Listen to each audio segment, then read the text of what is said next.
The world's a better place because you are here to join us. My name is Matt Brown, and I'm the host of the Productive Conversations podcast. And we're so excited to have you. We are about to talk all things NFL free agency. The free agency period, though not officially over, pretty much we have a good gripe and we have a good sense of where teams are going in free agency. Obviously, we'll be back at it a month from today to discuss the NFL draft, but let's get this offseason discussion going and let's talk about the biggest moves made or lack thereof with the free agency period in the NFL. The great Kevin Schaefer is here to join us to talk all things NFL free agency. What's up, Kevin? Once I'm sure you can edit this. I wanted to throw my phone on Do Not Disturb so it's not buzzing while we're working here. Perfect, man. Well, once you get that, we're all set. So, perfect. Everything's looking good. Great to be here. Really happy to be here and talk about the NFL. You know, that's what I'm all about. And I'm happy to get into this free agency recap. Definitely. Let us recap everything, all the big moves, all the lack of thereof, and let us show why we're some of the best to discuss this stuff. Am I right? Absolutely. All right, Kevin, the way we're going to break down this free agency recap podcast is we're going to break it down through the positions. Simple as that. We'll discuss the quarterbacks first, then the running backs, the receivers, the line, secondary, and then we'll go from there. So let's start it off right away. Let's talk about the quarterbacks that were moved or stayed. Let's talk about the quarterback moves for the free agency period in 2024. So not too many major quarterback moves to talk about, but there are some worth noting. Obviously, we have Kirk Cousins getting the bank, signing a 4-year, $180 million contract with the Atlanta Falcons. Russell Wilson going on a veteran minimum.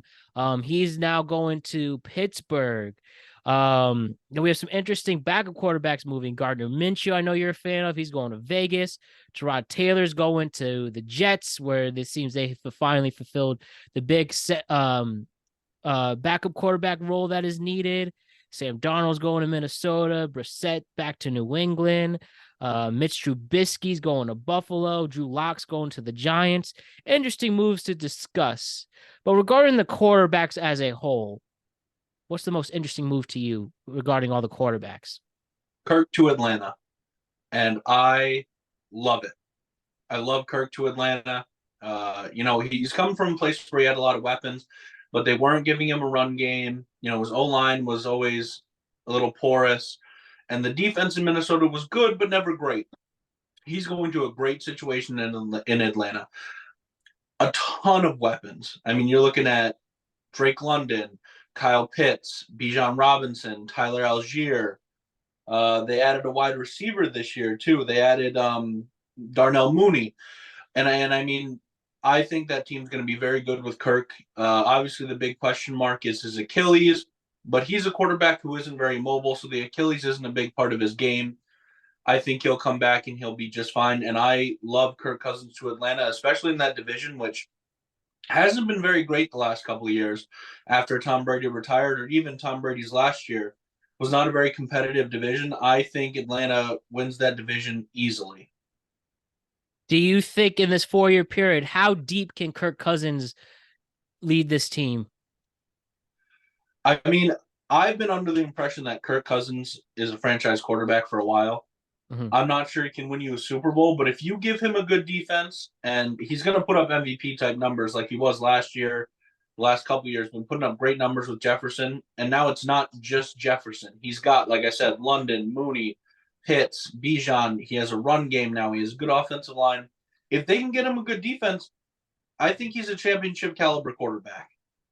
Do you think it's almost like when Matt Stafford went to Los Angeles? Do you feel that kind of vibe? Jared Goff going to Detroit, two quarterbacks that have had legitimate success at their previous team and seems to have upped their game with their newfound home? I think it's similar. I think the big thing is that Kirk's a little bit younger, and they didn't give up a bunch of draft compensation to get him. Mhm. So I don't think they're all in this year. Their moves don't say they are. They could have gone out and gotten a T. Higgins or moved up. They still might move up in the draft for a big time receiver or a defensive player. But I think it's a very similar move, but they're not all in this year. I think they might be all in next year, depending on how this year works out. But I do see the similarities in the move. But I like the fact they didn't have to give up any draft compensation for them, so they're going to have first round picks the next 3-4 years. Yeah, let's be real. Kirk Cousins definitely is a key big point, a big get for Atlanta. And if there were teams that were in a win now but just needed a quarterback, he obviously would be the number one pick. And for here, after Atlanta's shortcomings last year, they do have a new coach. As you mentioned, all they needed was the quarterback, and obviously Greg London wasn't the guy, or Tyler Huntley. But I think Kirk Cousins, this is a solid move for Atlanta, especially with an underrated offensive line that Atlanta has. Now, I am interested though, in probably the other major quarterback change at this moment, between the vets, that is Russell Wilson going to Pittsburgh. Obviously, it was bad. His tenure in Denver will be a notorious one. And if you want to go as far as to say it was a complete failure, might not be wrong. Didn't match with his two head coaches. Really clashed with Sean Payton, and they got rid of him, and rightfully so, I think. But he's in Pittsburgh now. Obviously, a franchise that has done nothing but win, with an established head coach, and also with major things changing though in their little bit of a transition period. What do you think about Russell Wilson to Pittsburgh? I think that's a huge brain scratcher for me. I mean, I get it if you're bringing him in to compete with Pickett. You know, someone to push your young quarterback, but then you send Pickett out, and now you bring Yep, Fields in. Fields has to get paid. exactly. He has to get paid next year. So what are you gonna do? You're gonna stick Fields on the bench, and then you're not gonna know if you should pay him or not. Very, I very, mean, they're gonna very let them weird. compete. If Fields beats out Russ and Russ is your backup, I think it's a good move. If Russ is your guy and you traded for Fields to be your backup, it doesn't make sense to me because next year Fields is going to go get money in the open market, or you're going to have to pay him. So it's kind of a brain scratcher to me. I mean, I get it's a flyer on Russ if Tomlin can rein him in and bring him back to his form. It's a good move. They have a good defense, but then I mean, you also if you're bringing Russ in to be your guy for the year, why are you trading your best wide receiver? So it's a very weird move to me.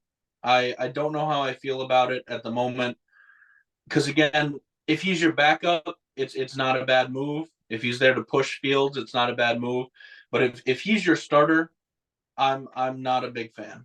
Exactly. I thought this was weird too, especially with adding Fields to it in that trade.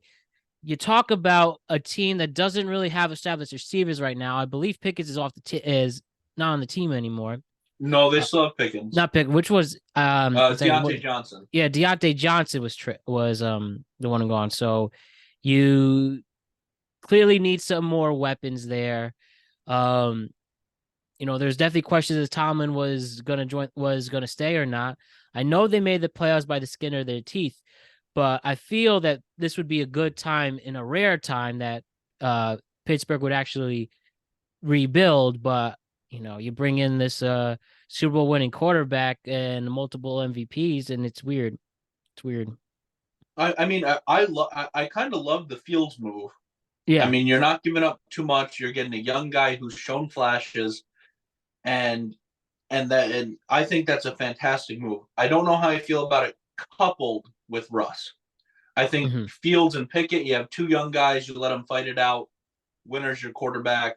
I think Russ and Pickett, the same thing. You have a young guy and you got a vet to push him, is great. Fields and Russ together doesn't make sense to me.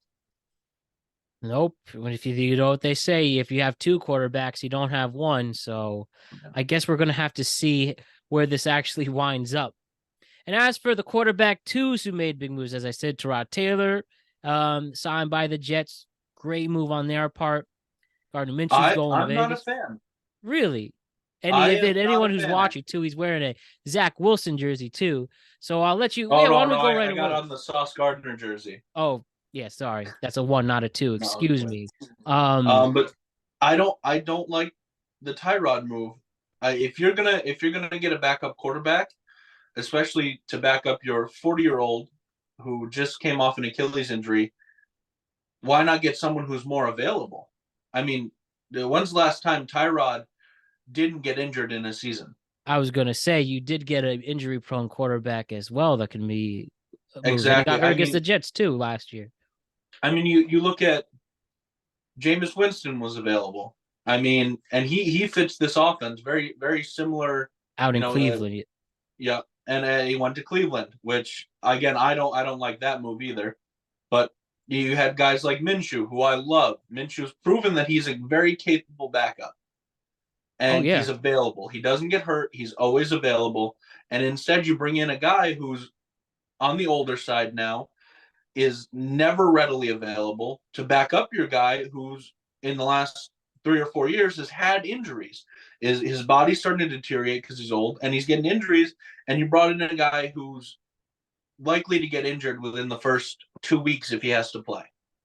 Who, to be honest, who might not even make it to training camp without getting Hmm. injured, make it to week one without getting injured.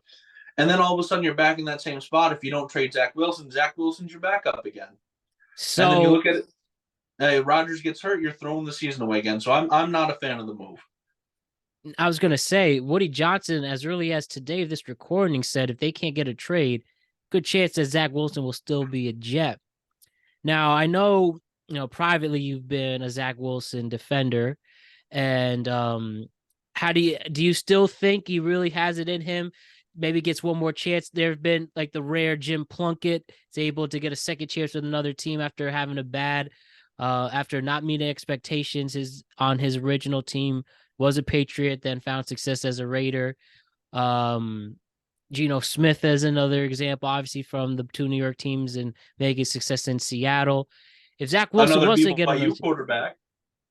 Mhm. There's another BYU quarterback that did that. Oh yes, and Steve Young, Steve um, Young. obviously, um, made his bones in San Francisco after not working out in Atlanta first. Was it Atlanta first? Tampa. Tampa. So, um, there you go. It's happened before, but can Zach Wilson, if he were to get the chance again and he stays a Jet, and if he's a quarterback three and Tyrod comes down two, can Zach Wilson on his truly final chance, can he make this work? I need him to sit for a year, no matter where he goes. I think he needs to change his scenery anyway. I love Zach Wilson. He needs to sit for a year and rebuild his confidence, get back to enjoying and loving the game of football, and he needs to be with an offensive coordinator who's going to play to his strengths. Zach Wilson is not a game manager. And the Jets continually tried to make him play like one. And that's not what he does. He's a playmaker. You need to give him some time in the pocket, and you need to let him extend plays. A lot of play action rollouts, things that they just didn't give him. So I think a change of scenery would be great for him. But even a change of scenery, I think he needs to sit for a year before he's ready to play. So if you're going in with him as your QB3 with Rodgers and Tyrod ahead of him, you're asking for trouble because it's almost a guarantee that he's gonna have to play at some point during the season, unless Rodgers is an alien like we all think he is and doesn't get hurt again. It's a very good chance he's gonna have to play at some point during the season, and that's not what you want, especially in a year where you're all in, where you could have had a guy like Minshew who almost brought the Colts to the playoffs Yep. after Anthony Richardson went down. And the Colts don't have anywhere near as good of a roster as the Jets do this year. Very interesting to point those out, and I do respect it. And then anything else that really sticks out with you? Jimmy G's going to the Rams. Mason Rudolph to Tennessee. Josh Dobbs to San Francisco. Is there anyone else that keeps that interests you between the available quarterbacks? Well, I like Baker back to Tampa. Mm-hmm. I like that for him. I like the money he got. It's a good story, but I have my reservations there because he's been good, but they let a lot of pieces go. They added some pieces, but they let a lot of pieces go this year.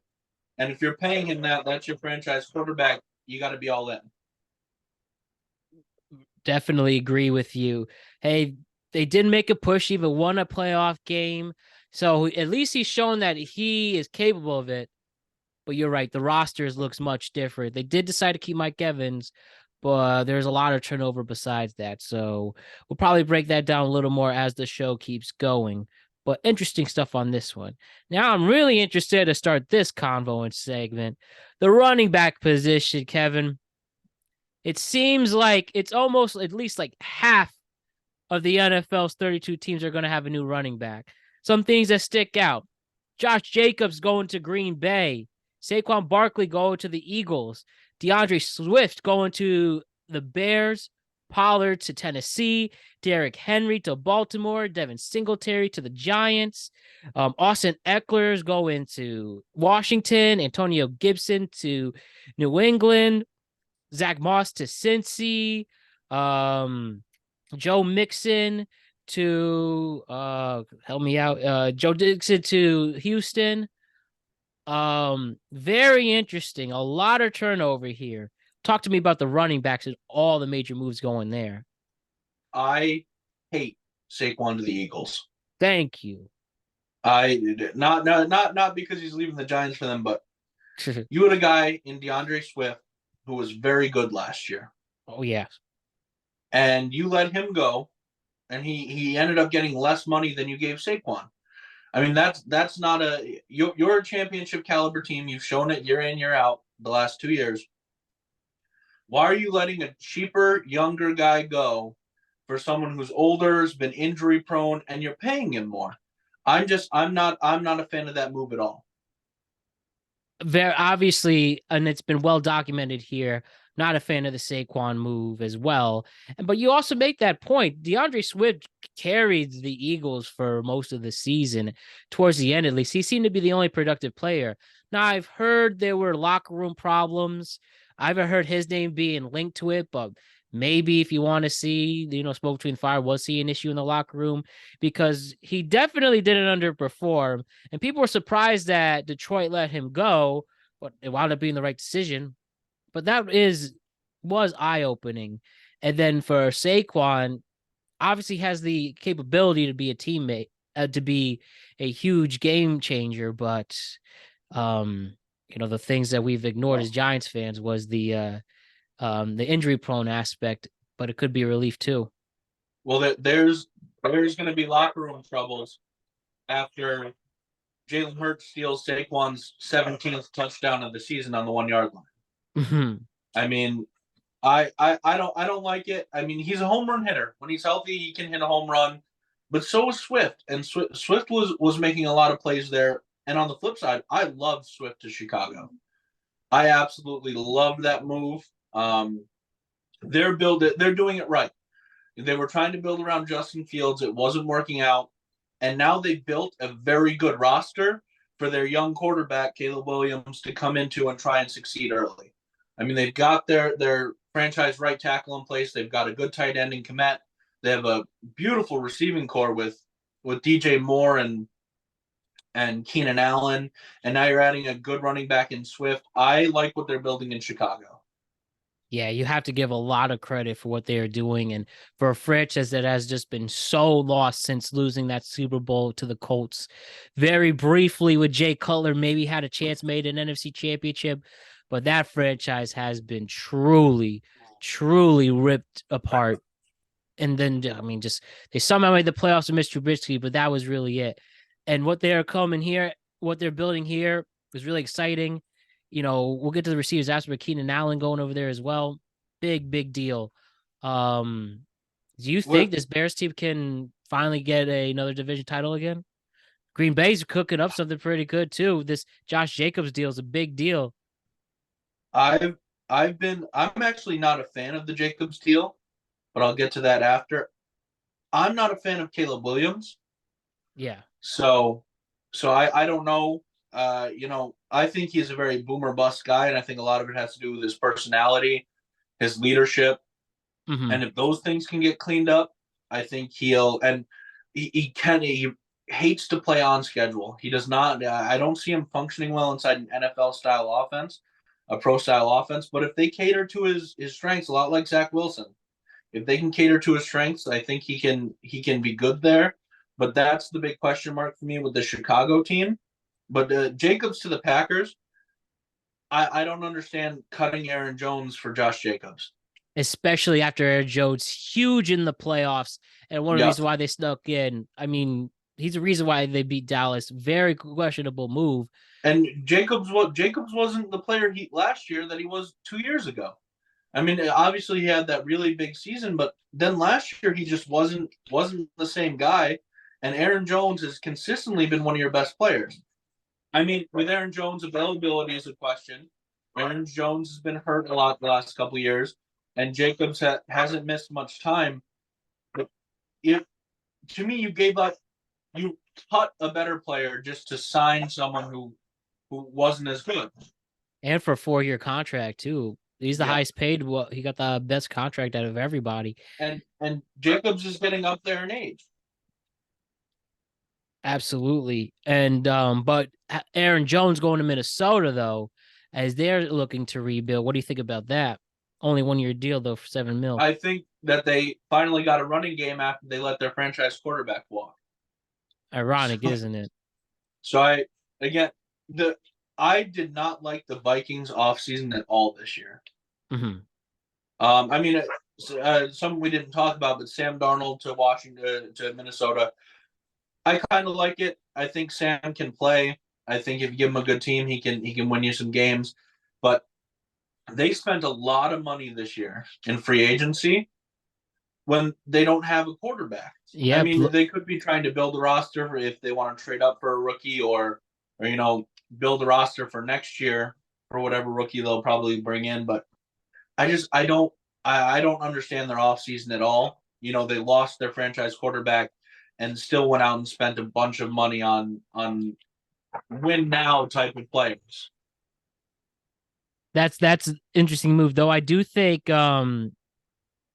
have a very good head coach and Kevin O'Connor, but yeah, that's a real questionable move. Whether they're trying to do this, if they want to get, we'll obviously break this down next month, but if they're trading up for a Drake May or a JJ or a Jalen Daniels, if they are still on the board, or even a Penix Jr. whose draft stock has come down in recent weeks, I guess you would just assume that's what they're building towards. They really trust they can make a run right away too.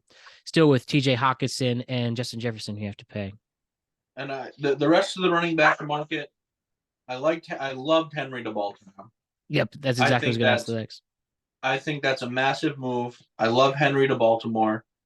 But everything else was just kind of or like a question mark to me. Like, what if you're Tennessee, why are you letting Henry go, the best running back, one of the best running backs in your team's history? You're letting Henry go to sign Pollard to a more expensive deal. Um, Eckler to Washington, I don't think they're trying to replace Antonio Gibson, who was their receiving back. And that's another one that doesn't really make sense to me. I mean, he's lost his legs. He doesn't have the speed anymore. And then Singletary to the Giants, I think the Giants will end up taking one of the top running backs in the draft. So it's kind of an end move because he's going to be a backup. He's going to be a change of pace back for them. And do you think Henry is the last piece Baltimore needs to finally get over the hump? And really, do you think he's the last piece to beat the Chiefs if it comes down to it? I don't think the running game was ever the problem. I Mhm. mean, they had, Gus Edwards out there running for 100 yards Yeah. because that offensive line, which has been gutted this year, completely gutted, that offensive line was really good. And so it really didn't matter who was running behind the line of scrimmage because they were getting, I mean, Though that's a big thing. Henry is coming from Tennessee, where he averaged 0.2 yards before contact. So he was getting hit just as he hit the line of scrimmage, to where now he's going to Baltimore, where their running backs averaged 1.8 yards before contact. So I don't think the running back problem. I think they needed to address wide receiver, and we'll get to that next. I think they did an okay job, but I think they're going to have to take a wide receiver in round 1 this year. I think so too. And there's definitely a lot of good to pick from. But yeah, why don't we go to our receivers and tight ends? Not too many big tight end moves. You know, Carby Parkinson goes to the Rams. Noah Font staying in Seattle. We have Disley going to the Chargers. Another thing, Daryl Everett's going to Chicago. Might be both something there. Not too many moves to talk about with the tight ends, but with the wide receivers, different story. Mike Evans is staying in Tampa. Calvin Ridley going to Tennessee, getting paid after all that's happened there. Gabriel Davis, a favorite to Josh Allen, he's going to Jacksonville. Mike Williams is going to the Jets. Hollywood Brown going to KC. A lot of other things to talk about here, but what has stuck out to you between the receivers who made moves in the offseason? I mean, T. Higgins back to Cincinnati. I'm not sure he's worth the franchise tag. I mean, he's a very good wide receiver, but I'm not sure he's worth the franchise tag on a year where, you're still in your window only for the next couple of years, and you need to win this year, and you need your quarterback to be healthy. I'm not sure I love T. Higgins on the franchise tag, because you could use that money on offensive tackle, things like that, and you still have a premium pick in the first round where you can take a wide receiver. So I wasn't a huge fan of that. I think Pittman got too much money to go back to Baltimore or to Indianapolis. Yeah. You obviously want, a big wide receiver for your young quarterback, but I think he got too much money. And Evans, I think the same thing. I mean, they're obviously going all in with Baker Mayfield, so that's why Evans is back. But I think those three, I think they got a higher, and also Ridley. I think Ridley got insanely overpaid. Yeah, 4 years, $92 million. I think those four, and they really messed up the market this year for a lot of teams looking for wide receivers. I think they overpaid for possibly replaceable wide receivers. Mm-hmm. Is the way I look at it. And I mean, the Titans offseason really confused me this year.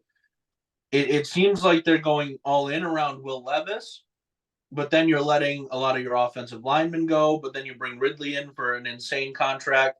You let Henry go, and then you bring Pollard in, who wasn't as good last year, for an insane contract. Their offseason is very puzzling to me. Yeah, I mean, Will Levis has shown that he can win, but there's still a lot more there's still a lot more to make up. How do you feel about Mike Williams coming to the Jets on a 1-year deal? Are you worried about his injury history? That's if Mike Williams is healthy, the New York Jets stole him from the market. I mean, it's an incentive-laden deal, not much guaranteed. But if he's healthy, that's huge. He's a wide receiver 2, wide receiver 1 in the NFL when he's healthy. I mean, Tyrod, who played with him, said most people, if a jump ball is 50-50, with Mike Will, it's 80-20. He's going to come down with that ball. And that'll give the Jets, a deep threat and over-the-top guy, and a big red zone target for Aaron Rodgers. So I love it if he's healthy. What do you think about Buffalo pretty much switching Gabriel Davis for Curtis Samuel? Love it. Love the move. I hate Davis to Jacksonville to replace Ridley. I mean, Trevor Lawrence, another guy who's going into a year where he's going to have to get paid next year, and you want to know if he's your guy or not, and you gave him Davis to replace Calvin Ridley. I mean, I'm just not a fan of a slot receiver too.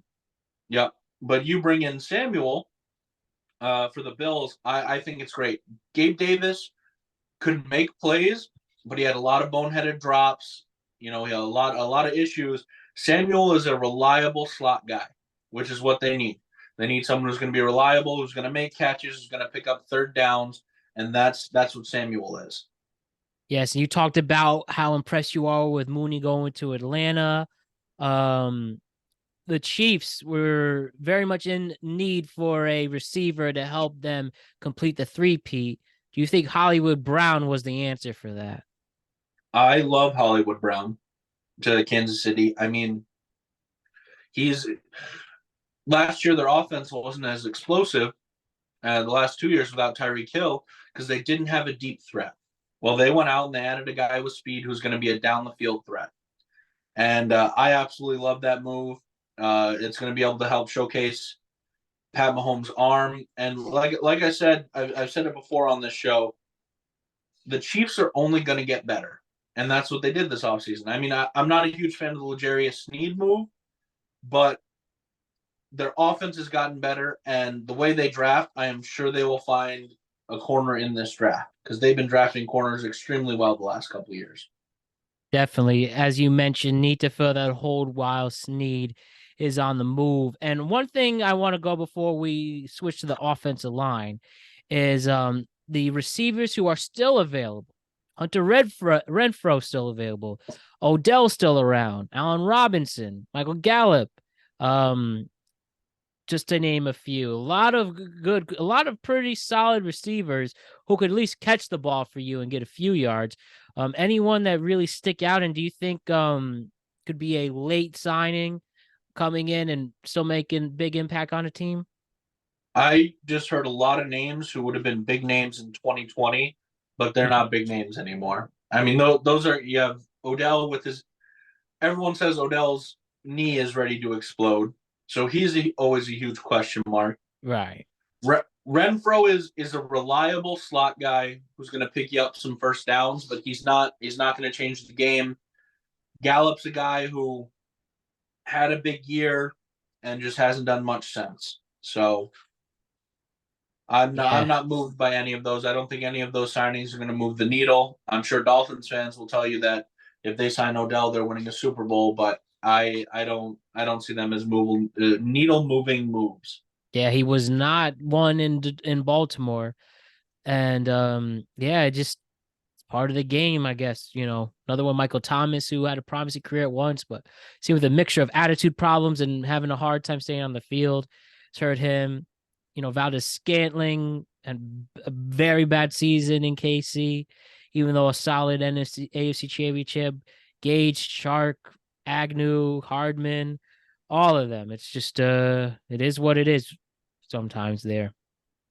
All right, the most valuable position almost in every single offseason is your offensive line, and there were some very big moves. Obviously, we have Tyron Smith going to the Jets as a big one, signing a big one-year deal. Yeah, Robert Hunt going to Carolina, Damian Lewis going to Carolina, Jonah Jackson going to the Rams, just to name a few. What do you think about some of the moves on the offensive line? If they are available, they did get strung up right away. But usually if you're a good one, you're not going anywhere. But some interesting moves, to say the least, to name a few. I had a couple that I really liked, and I have a couple that I really did not like. Trent Brown to Cincinnati, huge. You need to protect Joe Burrow, and I think that's a big move. Onwenu staying in New England, that's big for them. They're going to draft a young quarterback. They need an offensive line around him. Andrew James to Las Vegas, center. Love that move. But my favorite move of the offseason on the offensive line is Lloyd Cushenberry III to Tennessee. Mm-hmm. Got a very team-friendly deal for Tennessee, but I think he's a top 15 center in the NFL, top 12 center in the NFL, and I think they got him on a very good deal in a year where offensive linemen were getting overpaid. Right, and rightfully so. I love Zeitler to Detroit. Biadish to the Commanders is another big one I really like. Another center that didn't sign a huge contract, but is definitely a game changer. Ezra Cleveland to Jacksonville, or well, re-signing in Jacksonville is a big one. They got him for kind of cheap, and he's a big part of their offensive line. There's a lot that I don't like though. I mean, Jonah Williams to Arizona, super high pick by Cincinnati, but just has not been good the last couple of years. And Arizona's Right. in a position, if they want to draft a franchise left tackle. Could get at they're picking 3, right? 4. Picking 4. So you could have gone with the whether the Notre Dame or the Penn State one guy to help that, but yeah, interesting move on that one. So unless they want to go for Marvin Harrison Jr., who's an obviously a high demand pick. Well, I think they're going to trade out, but that's obviously for another show. Right. I didn't like what Carolina did on the offensive line. I mean, you need to build an offensive line around Bryce Young because he's small, but they overpaid for Hunt and Lewis. I mean, just absolutely overpaid for them, and they're kind of trying to put a Band-Aid on a bullet hole. You know, they made some bad trades that now gave them a quarterback who did not look very good last year. They didn't have a wide receiver core. They didn't have an offensive line. So rather than, try and build to the draft, try and bring in some mediocre guys, they're spending like they're in a Super Bowl window and they're not even close. Nope. I guess there's just everyone's going for the future, and especially after this season where more than half needed to start their quarterback too at one point. A lot of injuries to the quarterback position. Maybe that was the scare for the in demand of the tackles and guards and centers. But as I said, if you're good, you're usually one of the first to go, even after the quarter. You usually go the quarterbacks and then the line after that. So that could be my only guess, but it is very interesting to see how they all unfolded. But that would be my guess on why so many people were overpaid at that position. And then the biggest, I mean, the only team to add 3 offensive line, the New York Jets. They had Tyron, they had Simpson, they had Moses. And again, as a Jets fan, I love those moves. But as, giving a real look, Tyron and Moses, they're older guys. They're 33. Both have missed some games. If they're healthy, it's a huge move to secure your right and left tackle in one offseason.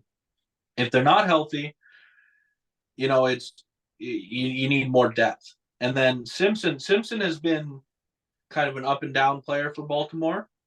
He's had his good stretches, he's had his bad stretches, but his good stretches come when he's next to a very good left tackle. When Ronnie Stanley plays, John Simpson has been very good. When Ronnie Stanley does not play, he hasn't been as good. So I think if Tyron can stay healthy, that'll boost Simpson, and I think that'll give a huge boost to the offensive line of the New York Jets. Going to be very exciting. So let us talk about the defensive linemen. Let's go first. Let's start with the edge rushers. Obviously, an exciting one. We have, with the edge rushers that moved, we had Jonathan Greenard go to Minnesota. Leonard Williams stays put in Seattle. We saw Bryce Huff leave the Jets to go to Philly. Daniel Hunter's going to Houston. Eric Armstead goes to Jacksonville. Chase Young goes to New Orleans on a 1-year deal. Anyone on the edge that really interests you in terms of the moves? I actually, again, it's a lot like the offensive line where I really loved some and I really didn't love some. I mean, I love Danielle Hunter to Houston. I think they're building something very good down in Houston. I mean, I love that they're spending in free agency and adding guys that they need to make their defense better because their offense was fantastic last year. Yep. Bryce Huff to Philadelphia. Fantastic move for Philadelphia, especially if they're getting ready to get rid of Hassan Reddick. I think Huff would be a great replacement for him. Brian Burns to the Giants, obviously a trade, but I think that was a big move for them, pairing him with Kayvon Thibodeau. And then the ones I didn't like, I don't like Chase Young to the Saints. No. Do you I think it's I I sorry. was just gonna Well, say, I mean, do you I was just gonna say, do you think from getting traded in Washington and underperforming in San Francisco led to that?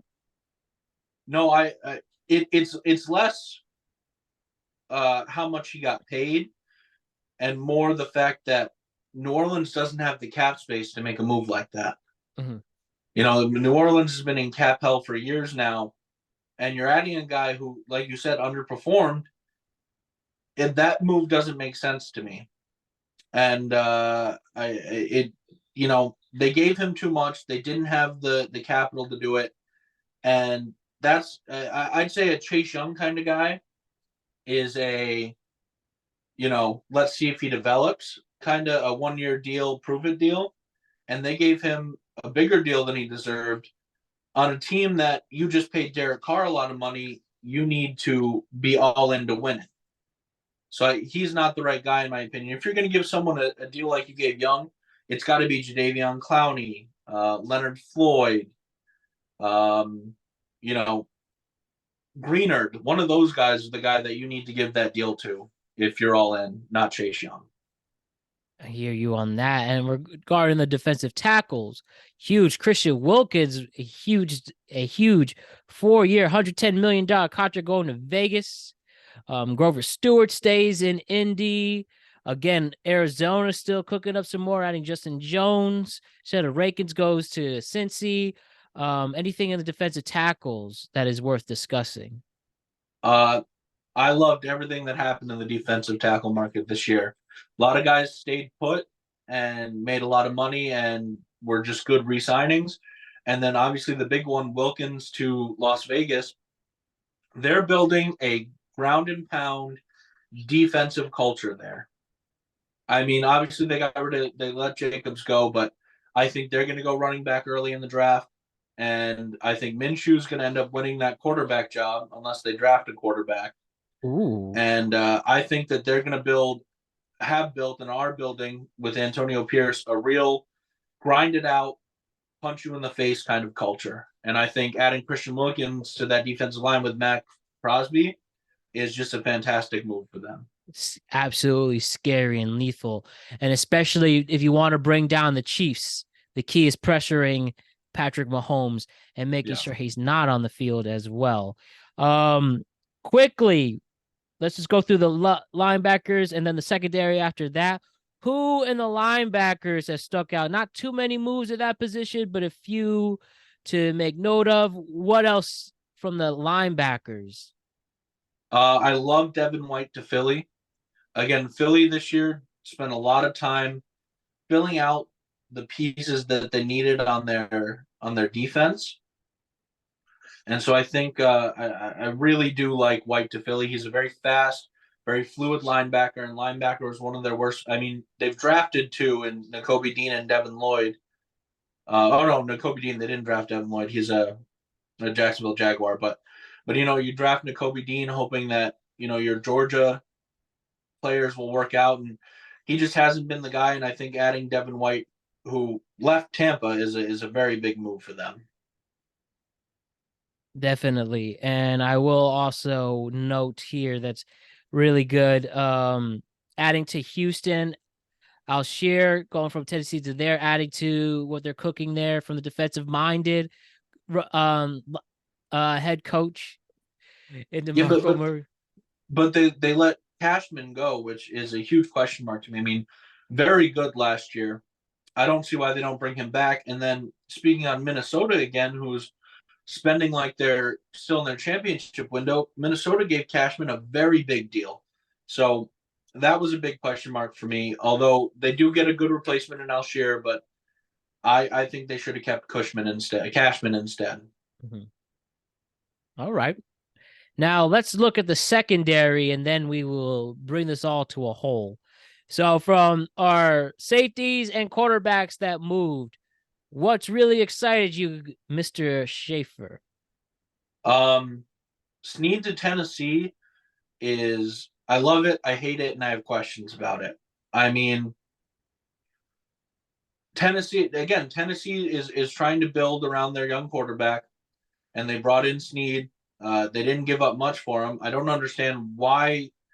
I mean, I understand with the cap that you need to get rid of him, but I don't understand why KC lets him go for that little. It didn't make sense to me. Especially after the game-changing moves, gets the crucial turnover in the AFC Championship, had a great Super Bowl. I Yeah. guess they only were worried about his age, even though 29 as a defensive back, as long as you stay consistent, I don't think it should be much of a concern, but clearly to them it was.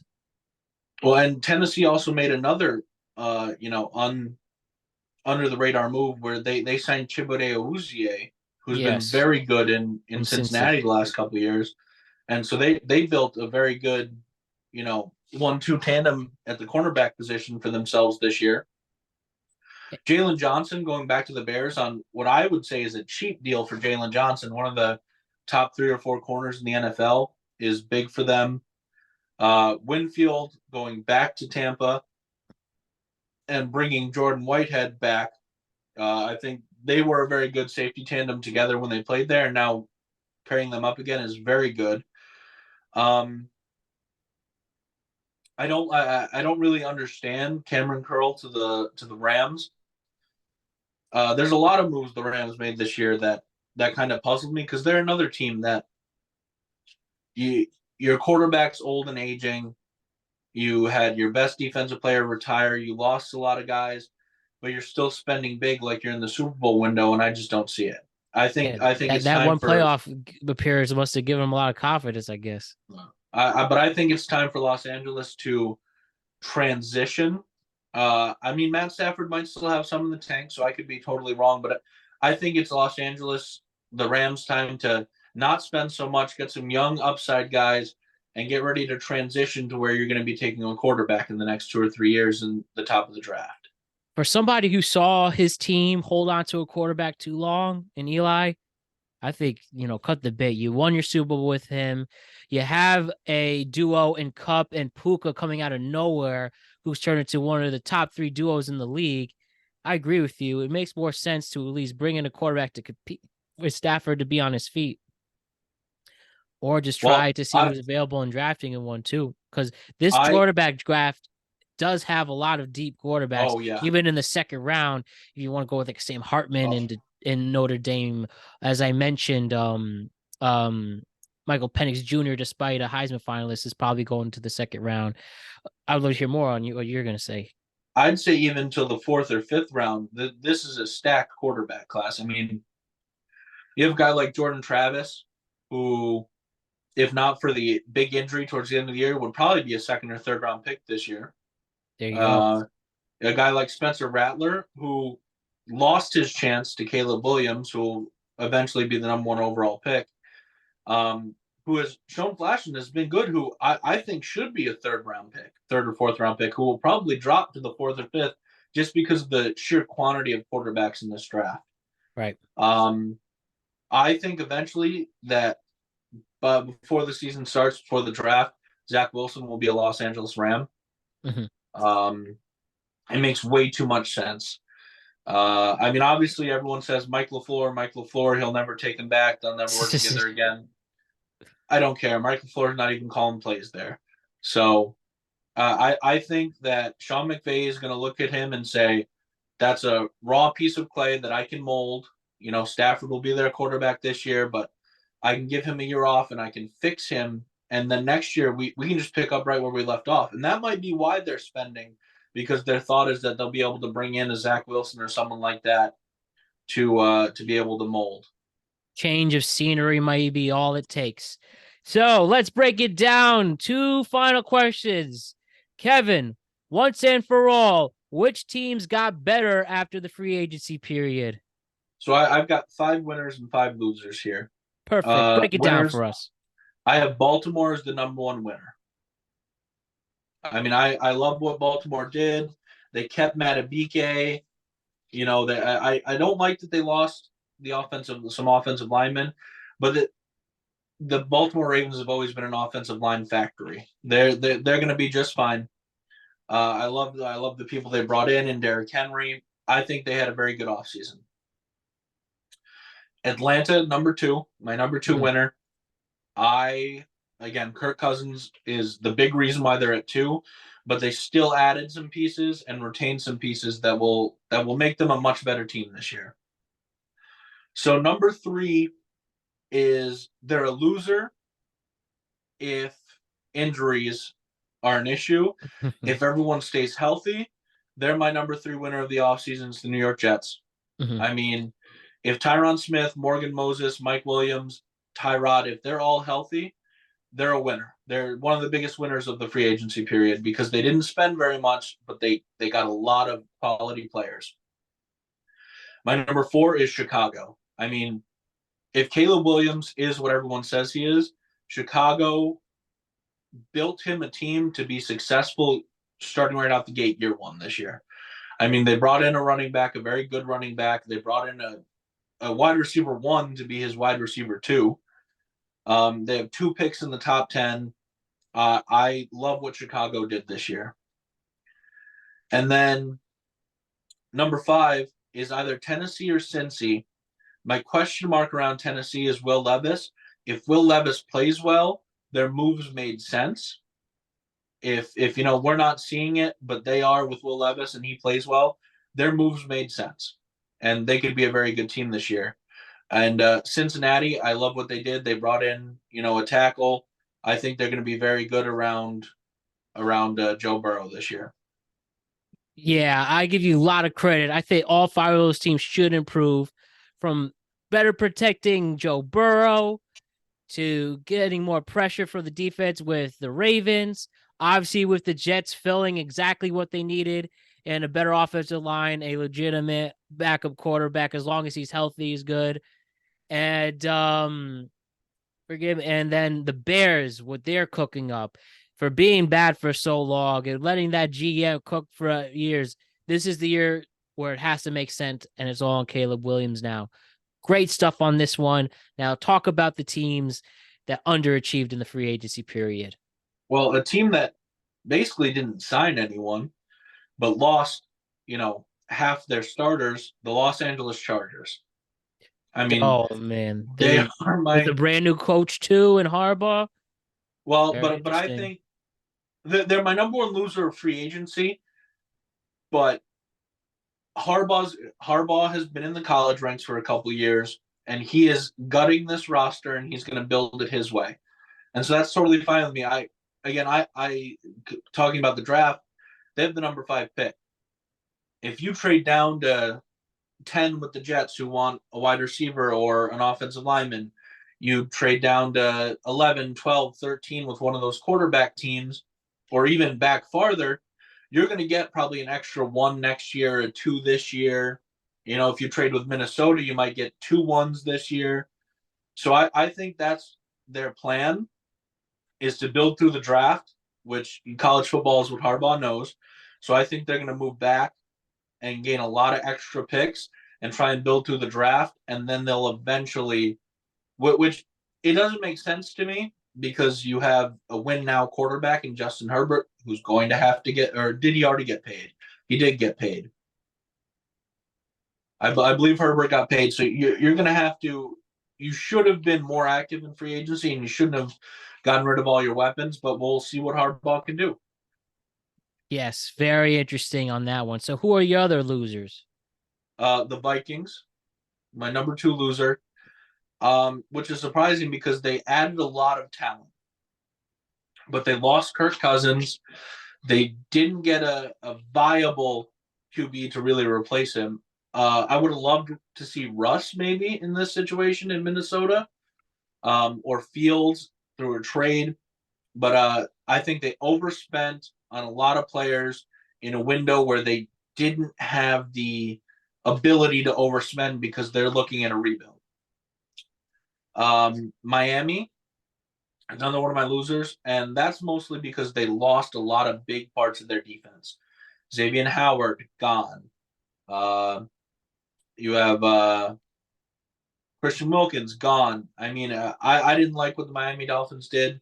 I don't think even adding Odell is going to tip the scale the other way. Carolina, I think they threw money at problems and at the wrong problems. I mean, they overpaid offensive linemen. They didn't get a big name wide receiver, which is something they needed to do this year. Like that was the number one thing they had to do was get a wide receiver for their quarterback. And obviously they don't have a first round pick this year, but it is a deep wide receiver draft. But I don't think they addressed the issues they needed to, and they spent way too much money on positions and players that were not worth that money. Oh yeah. And the Packers are my final loser, specifically because they swapped out a better player for a not as good player and spent too much money on him. You know, they added some guys that are question marks to me, and I just don't think they did enough to build around Jordan. Yeah, I wanted to see with those to react. The Jordan Love, especially with the momentum now, Jordan Love looks like a franchise quarterback, but is still trying to figure out who could be his number one, unless they are going to trust with Christian Watson. Could have got another option there. I think the Dolphins are the most disappointing on my end, especially for a team that they felt last year, as long as everybody stayed healthy and if they had home field advantage, they would have won the AFC.